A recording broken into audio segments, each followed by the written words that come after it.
मानवाच्या मूलभूत गरजांपैकी महत्त्वाचा घटक म्हणजे अन्न, आणि हे अन्न मिळतं ते म्हणजे शेतीतूनच. देशाच्या सामाजिक आणि आर्थिक विकासातही शेती महत्त्वाची भूमिका बजावते. यासाठी शेती क्षेत्रात प्रगत तंत्रज्ञानाचा अवलंब व्हायला हवा. या दृष्टिकोनातून कृषी शिक्षण आणि संशोधनाची भूमिका महत्त्वाची ठरते. यासाठी कृषी शिक्षणाच्या सुविधा कृषी विद्यापीठांनी मोठ्या प्रमाणावर उपलब्ध करून दिल्या आहेत.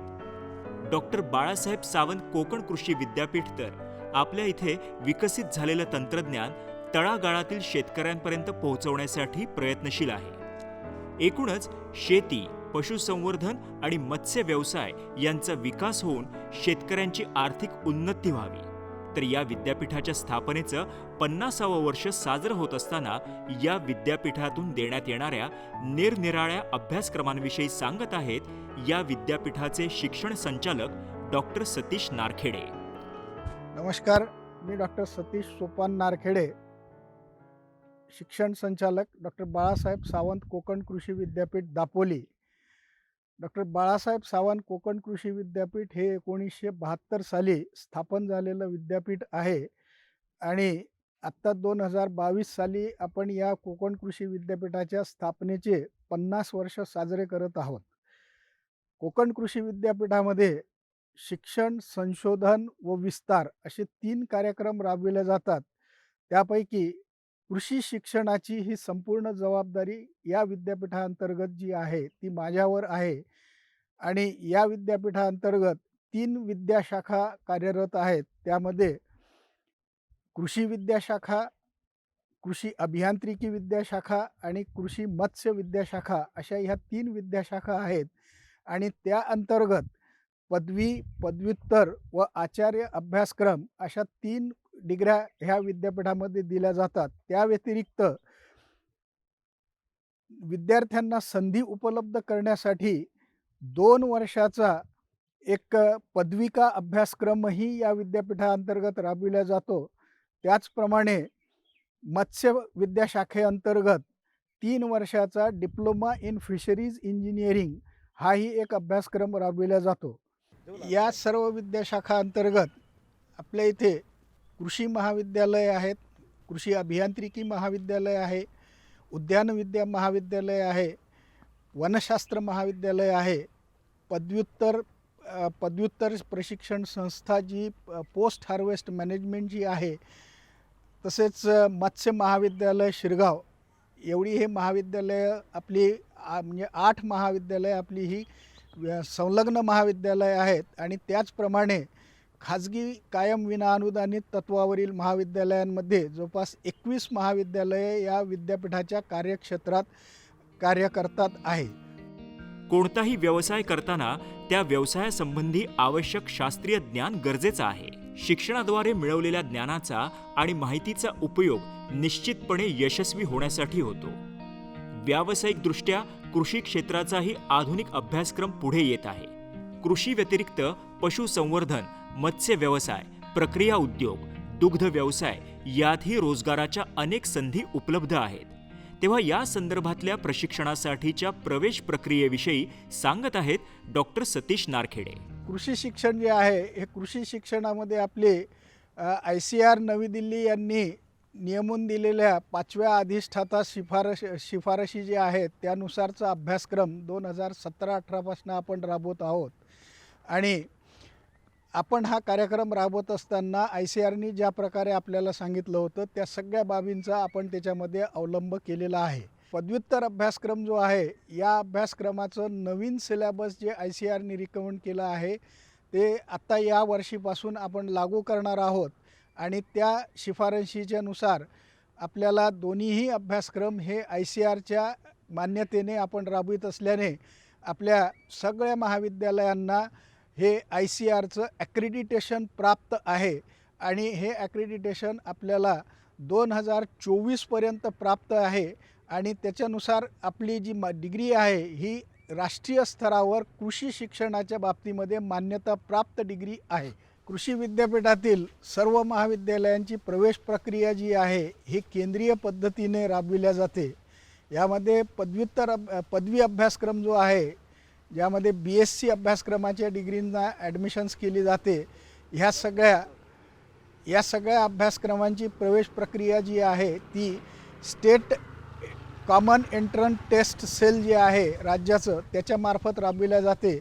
आणि यासाठी जी आहे की एक जी स्टेट एंट्रन्स टेस्ट होते ती एंट्रन्स टेस्ट दिल्यानंतर त्याच्या मार्कांवर ही प्रवेश प्रक्रिया केंद्रीय पद्धतीने राबविल्या जाते, जेणेकरून विद्यार्थ्यांना केवळ एक फॉर्म भरून राज्यातील सगळ्या महाविद्यालयांमध्ये प्रवेशासाठी ते पात्र होतात आणि कुठेही त्यांना जाण्याची गरज पडत नाही. केवळ प्रवेश घेण्यासाठी मात्र शेवटी एका ठिकाणी जावा लागतो. त्याचप्रमाणे पदव्युत्तर अभ्यासक्रम जो आहे याची प्रवेश प्रक्रिया ही CET मार्फत घेतल्या जाते.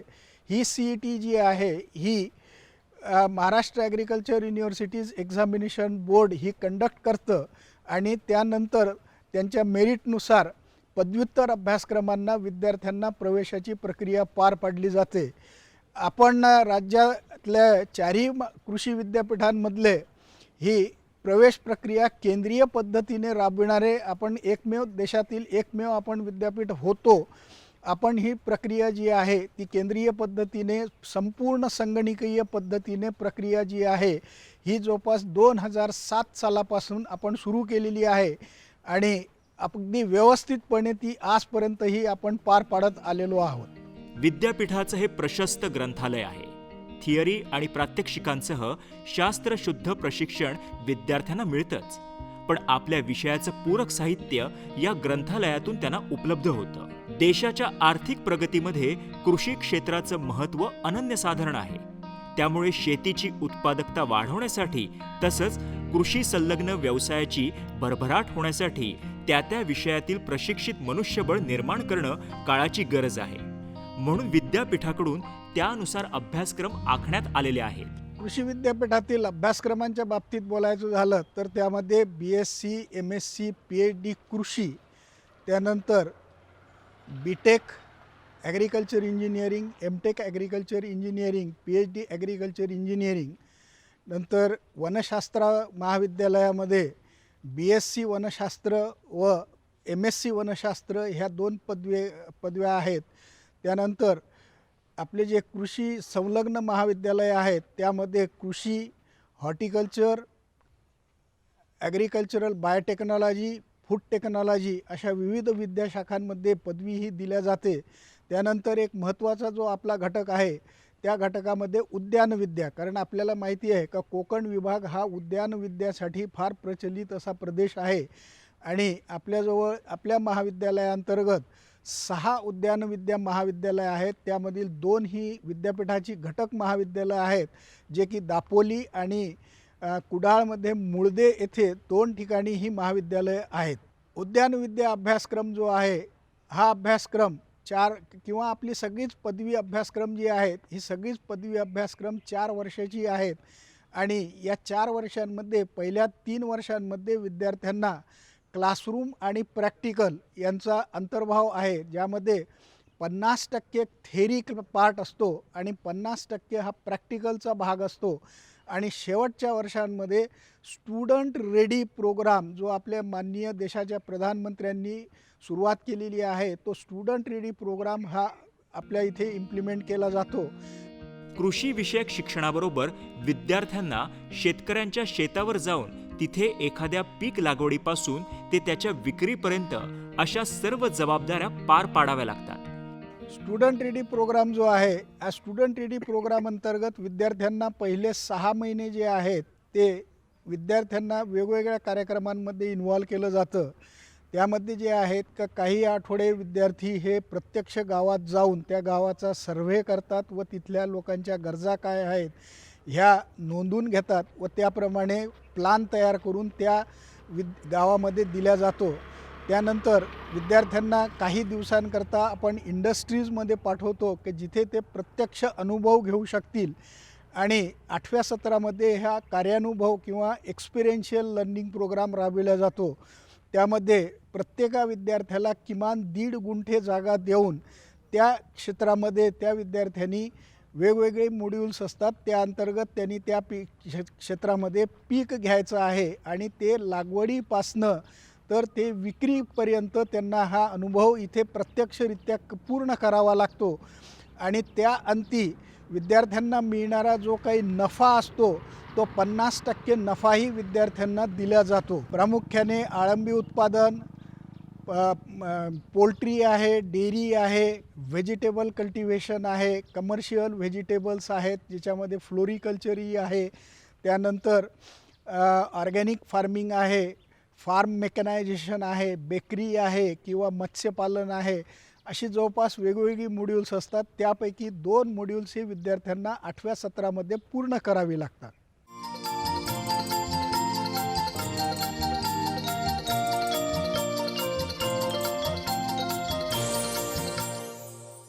कृषी विज्ञानात नव्या संकल्पना उदयास येत असताना यामध्ये रोजगाराच्या अनेक संधी आता उपलब्ध होत आहेत. आधुनिक तंत्रज्ञानाचा वापर करून कृषी क्षेत्राला नवसंजीवनी देण्याचा प्रयत्न होत आहे. त्यामुळे कृषी आधारित उद्योगासाठीही प्रशिक्षित तरुणांची गरज आता मोठ्या प्रमाणावर भासत आहे. सरकारी आणि खाजगी क्षेत्राच्या विविध विभागांमध्ये रोजगाराच्या संधी आहेत. पदवी अभ्यासक्रमांना विद्यार्थ्यांना जे आहेत त्या विविध संधी उपलब्ध आहेत ज्याच्यामध्ये विद्यार्थ्यांना कुठेही निराश होण्याची गरज नाही. पदवी अभ्यासक्रमानंतर आपल्या इथनं अनेक कंपनीज येऊन ह्या कॅम्पस प्लेसमेंटही करतात. त्यामध्ये विद्यार्थ्यांना त्यांच्या कौशल्यानुसार विविध कंपन्यांमध्ये नोकऱ्या मिळण्याची संधी असते आणि दरवर्षीला जवळपास आपल्या इथनं 40 ते 50 विद्यार्थी हे विविध कंपन्यांमध्ये प्लेसमेंटसाठी निवडले जातात. त्याचप्रमाणे इतर विद्यार्थी जे आहेत ते पदव्युत्तर अभ्यासक्रमाकडे वळतात, कारण BSc केवळ हे एक जरी म्हणजे रिक्वायर्ड क्वालिफिकेशन पूर्ण नसलं तर बरेच विद्यार्थ्यांनाही MSc आणि PhD करायची असते. त्यामुळे ते त्या उच्च शिक्षणाकडे वळतात. पण BSc झाल्यानंतरही विविध संध्या ह्या विद्यार्थ्यांना उपलब्ध आहेत, ज्यामध्ये कृषी व संलग्न पदवी केल्यानंतर विद्यार्थी जे आहेत हे MPSC आहे, UPSC आहे, बँकिंग आहे, नाबार्ड आहे किंवा कृषी क्षेत्रातील विविध ज्या कंपनीज आहे या कंपन्यांमध्येही नोकरीसाठी त्यांना संधी उपलब्ध आहेत. त्याचप्रमाणे कृषी पूरक व्यवसाय जे आहेत की सगळ्या कृषी आधारित इंडस्ट्रीज ज्या आहेत त्या इंडस्ट्रीजमध्येही विद्यार्थ्यांना नोकरीच्या संधी ह्या उपलब्ध आहेत. त्यामुळे जो चांगला विद्यार्थी असेल आणि जो या विद्यार्थ्यांना जर पुढे आणखीन आपल्याला शिकायचं नसेल तर त्या विद्यार्थ्यांना संधी उपलब्ध नाहीत असं कुठेही आज होऊ शकत नाही. कारण आपल्याला माहिती आहे का जसं इंजिनिअरिंग क्षेत्रामध्ये आपण म्हणतो की बाबा विद्यार्थी भरपूर झालेत त्यामुळे नोकऱ्या मिळत नाही, पण कृषी हे एक असा व्यवसाय आहे की जो देशातील जवळपास 60 ते 70% क्षेत्रावर कृषी व्यवसाय हा राबविला जातो. आणि आपल्याला माहिती आहे की पारंपरिक शेती ही बरेचसे लोक करतात, पण जर कृषी प्रशिक्षित ज्यांनी अभ्यासक्रम केलेला आहे त्यांनी जर ही शेती राबविली तर निश्चितप्रमाणे अधिक उत्पन्न आणि अधिक नफ्याची शेती ही होणे शक्य आहे. त्यासाठी कृषी शिक्षणानंतर जास्तीत जास्त विद्यार्थ्यांनी आपल्याकडे उपलब्ध असलेल्या किंवा आपल्या स्वतःच्या शेतीमध्ये जाऊन शेती करणे हे अपेक्षित आहे. कृषी क्षेत्राचा विकास देशाच्या उद्योग आणि सेवा क्षेत्राच्या विकासासाठी महत्त्वपूर्ण ठरतो.